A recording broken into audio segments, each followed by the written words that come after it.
Alright guys, TacticalRab back again today. Hope you're all doing well and enjoying your day so far. Welcome back to Valorant news and plenty to dive into today. The final matches of the VCT in the North American side concluded last night. The bracket has now been confirmed. Sentinels not having the easiest time. Some trash talk hitting the timeline after the fact as well. Very much intrigued to your thoughts in the comment section below. Hit the like button if you enjoyed the video. Subscribe if you are new as always. I'd greatly appreciate it. Really up to the channel. Thank you very much indeed for doing that. Thanks for all the support the last few days as well. I'm sure it's going to be a great time here heading into playoffs just next weekend. The EMEA side, though, very much up in question. Also, in the North American side, FaZe seemingly going to make a roster change. We did wonder, these teams that failed to make it into challenges, what would they do with their rosters? Like TSM, they've kept their roster for now. FaZe apparently going to replace Larry Banks on the Valorant roster. Supposedly, Poach is going to be one of the players in discussion to join FaZe. That would mean, so right now, Poach is kind of the in-game leader for Built by Gamers. If Poach does indeed get poached by FaZe off Built by Gamers to replace Larry Banks, we would imagine he will then become the IGL, taking over those duties from Flyer. So that seems to be what might be going on here. Plenty more to discuss there because Acend before their match yesterday in the European side, they say, as many are aware, Zeke has been struggling with mental health over the last few months. We saw his tweet longer yesterday, so hope he can turn things around and hope everything works out for him. Good to take some time off occasionally. But yeah, still does not leave Acend in a particularly good spot because they had to win yesterday's matchup to even, qualify through the bracket, right, and get into playoffs and then even try and get into Masters, which is exactly the opposite of what went down. Purpo subbed in for them in their match. He honestly played pretty well, to be honest. He says the following: lost 1-2 to BBL, GG to them. I will say from the heart it was cool. Played real Valorant. Due to the fact I have little experience, I did not make my maximum, did not play my perfect best. Thanks for all the nice words, he said, but the long and the short of it is that, Acend lose to BBL yesterday, lose 2-1. The final series scoreboard looks like this. Haven goes 13-6 in favour of BBL. They bounce back on split 13-11, then get, pretty much crushed again on Ascent 13-6. So, the overall series stats look like the following. Purpo did okay, cNed did okay, but just dominant performances really from the BBL guys from the Turkish region. And wow, what about that? What this means at the end of the day, these were the other matches of the day as well. So London took down FPX 2-1. G2 beat the Guild 2-0. Actually, a very impressive results here, I thought, especially because, Cold Mentors on the Guild. You've got Kelox was on G2, now he's gone to Heretics. Kind of the former Cold Mentor, he was on G2 Red, of course, before. So always a bit of a spicy matchup going on there. Guild looked really good so far, but G2, in fairness to them, won 2 close maps. They win this series 2-0. Liquid bounced back by beating Big, and then BBL took down Ascend the final series of the day. That then leaves the matches looking like this, or at least the groups looking like this. There's still more to come. We still don't know what's going on with Gambit right now, which is a big question mark. But in the Group B especially, that now leaves Fnatic 4-0, Guild 3-1, G2 3-2, and these teams only have 2 wins, and Supermassive Blaze can't get through either, which effectively what that means is we've still got Guild and Fnatic still to play to kind of fight for the top seed in the group. But G2, Guild, and Fnatic are the 3 teams that get out here. Ascend did not make it through the group stages. That means they'll not be at the playoffs, therefore that means they will not be at Masters. They will not be able to defend their kind of international crown. And look, they can still qualify for Masters, they can still qualify for Champions, later in the year, but they can't get to this Masters, which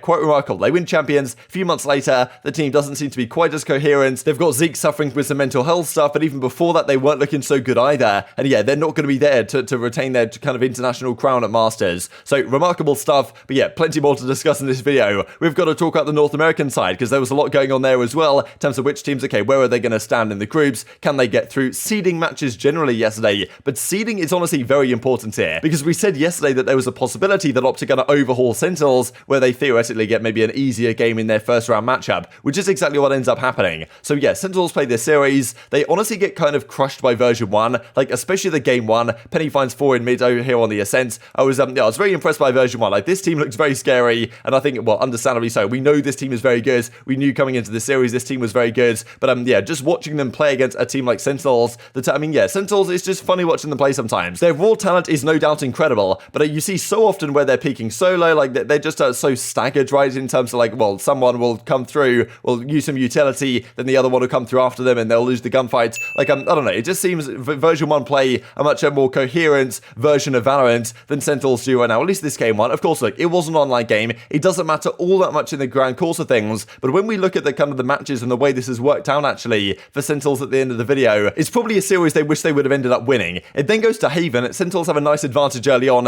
Zander on one of the offenses here makes it, look at these shots right here from Zander with the Vandal.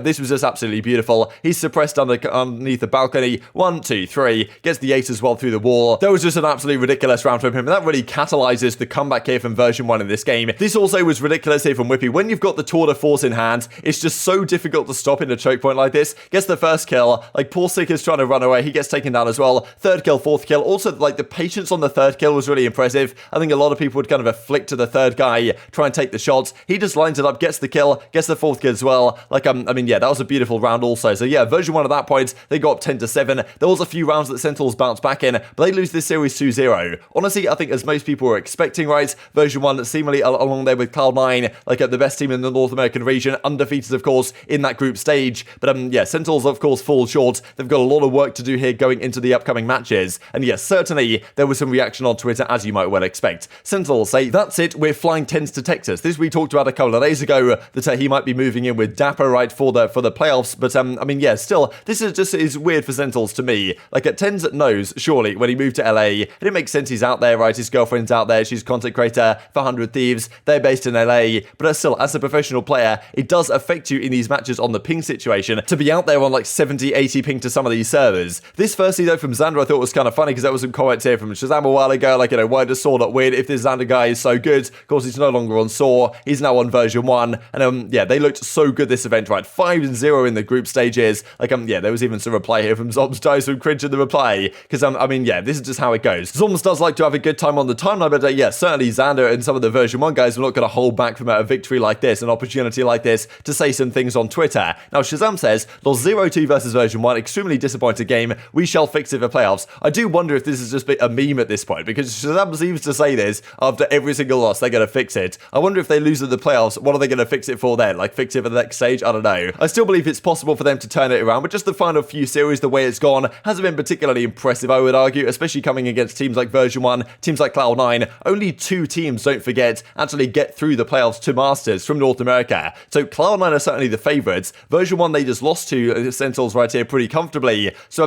where is that spot coming from, right? We'll have a look at the bracket here at the end of the video. This also then from TenZ. GG's to version 1, we lost 0-2. They played well. Flying to Texas for playoffs. Might fly in a few days because 70 ping today made my mental go boom. So, like, it's not something we haven't heard before from TenZ. I'm surprised, frankly, that he hasn't got it sorted out by now. Because as I say, this matchup wasn't overwhelmingly important. They still qualified. But, yeah, the match they're going to have to play as a result of this is maybe not the ideal one, as we'll see here in just a couple of seconds. Well, also, as Zom says, seeding match lol, win something real. Says Zelters in reply. I mean, yeah, Zom is saying, look, this match didn't matter anyway. But, yeah, maybe when they look back at the playoffs, depending on their result in winners round 1, we shall see if that's actually the case. Final stats look like this. TenZ had pretty much one of the worst series you're going to see from him. Yes, the ping situation wasn't great, but, you got to think he should have sorted this out before now. I guess he's going to sort it out for the playoffs. Whippy goes plus 16. Every single person on version 1 positive. Acend 13-4. Dominant performance on offense, rarely seen. They win every single defensive round as well when the game starts up once again. Then 13-11 on Haven. It was close. Sentinels won like so many clutches in a row, to be honest, to even make this game close. But again, they were down too hard. Final series of the day with some serious implications as well. OpTic versus the Knights. This is a pretty quick 2-0 series. OpTic win this one relatively comfortably. Knights put up a bit of a fight, but as FNS says, won 2-0 versus Knights. GG, well played. Got second in our group, and which of course is, well, very important indeed. I believe yesterday after Rise lost, there was no way OpTic wouldn't actually make it through, but I mean, still, winning here was pretty important,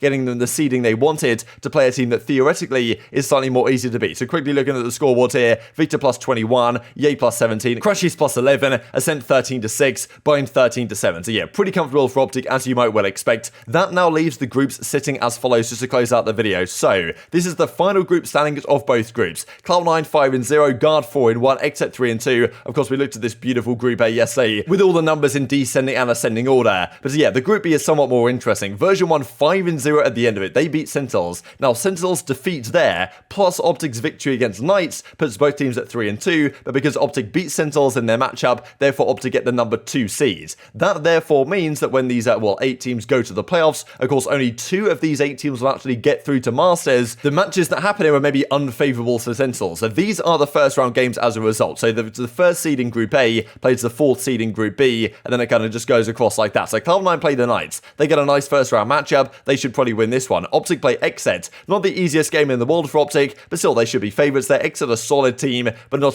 spectacular by any means. Version 1 play LG. Again, version 1, number 1 seed in Group B. They get to play the number 4 seed in Group A, and then this is really the pick of the bunch, I think, first round matchups. The Guard versus Sentinels. Some would argue the old Guard versus the new Guard, and I mean, yeah, this is a matchup that really, if you're Sentinels, you probably didn't want to have. If you won that series yesterday, if things went differently, you might not have got this first round game. But the Guard look very good right now. of course, they did lose to Cloud9, but Cloud9 are considered the best in North America currently, and for understandable reasons. So yes, if you're Sentinels, this is probably not the first round matchup you wanted. You still qualify, but again, maybe if TenZ gets to Texas, that's going to be a different story for this team. And very much intrigued to your thoughts on all this stuff in the comment section below. Hope you guys enjoyed the video. If you did enjoy it, hitting the like button tells the YouTube gods this is a good video. Others like you should see it as well, and help grow the competitive Valorant community. Thank you for watching as always. Take care, and I will see you next time. Rudest.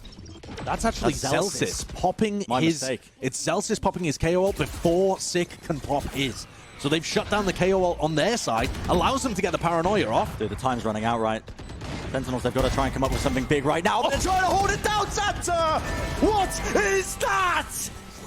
5 kills and ace?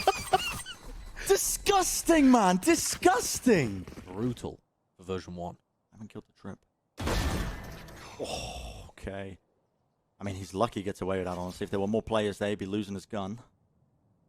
Plus, he's got Whippy to hold it. Quarter force in hand, and Sick is left running around like an AI. I mean, Whippy is just cleaning him up. Of course, nowhere to run when the slows are down like that. As soon as you get that first pick,